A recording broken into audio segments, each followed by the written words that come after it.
Bismillahirrahmanirrahim. Assalamualaikum warahmatullahi wabarakatuh. Perkenalkan, nama saya Muhammad Fikri Aldiansah dari kelas 7 Manajemen dengan NPM 101212366.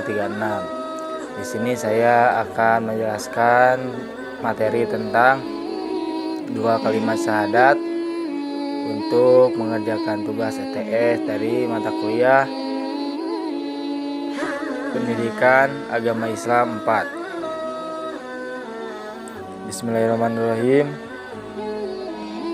Alhamdulillahirabbil alamin wa bihi nasta'inu wa ala umuri dunya waddin. Wassalatu wassalamu ala asrofil anbiya'i wal mursalin, amma ba'du.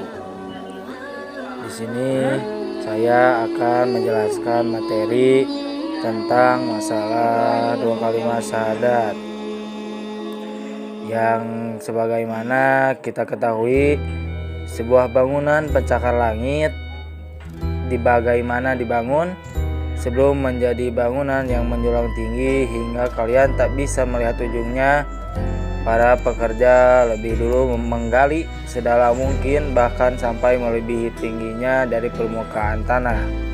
Untuk apa? Tidak lain dan tidak bukan adalah untuk mengkokohkan bangunan itu. Bangunan itu akan mempunyai pasak yang kuat menancap ke dalam perut bumi, hingga tidak ada yang bisa membuatnya goyah. Begitupun syahadat, ibarat pasak atau dasar yang harus tertancap ke dalam hati dan pikiran kita agar semua amal perbuatan kita didasari keimanan yang kuat terhadap Allah Subhanahu wa Ta'ala.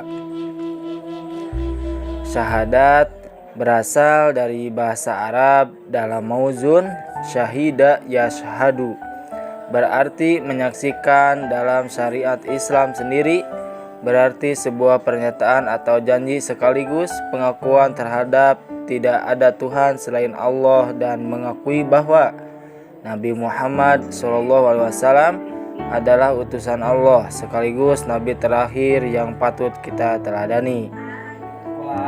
Lalu kenapa ada yang bilang kalimat 2 syahadat atau syahadaten? Dalam satu kalimat penuh terdapat 2 kali pengucapan asyhadu. Itu merupakan batas dari kalimat syahadat pertama dan syahadat kedua. Kalimat syahadat pertama, asyhadu alla ilaha illallah, sering disebut sebagai syahadat tauhid atau syahadat yang mengesahkan Allah. Sedangkan syahadat kedua, asyhadu anna Muhammadar Rasulullah, sering disebut syahadat Rasul. Lalu bagaimana makna syahadat tersendiri? Makna syahadat tersendiri sebagai rukun iman pertama ini sangatlah dalam. Makna akan ketauhidan dan kerasulan sangat menonjol, disebabkan kedua hal itu menjadi dasar dari semua hal perbuatan.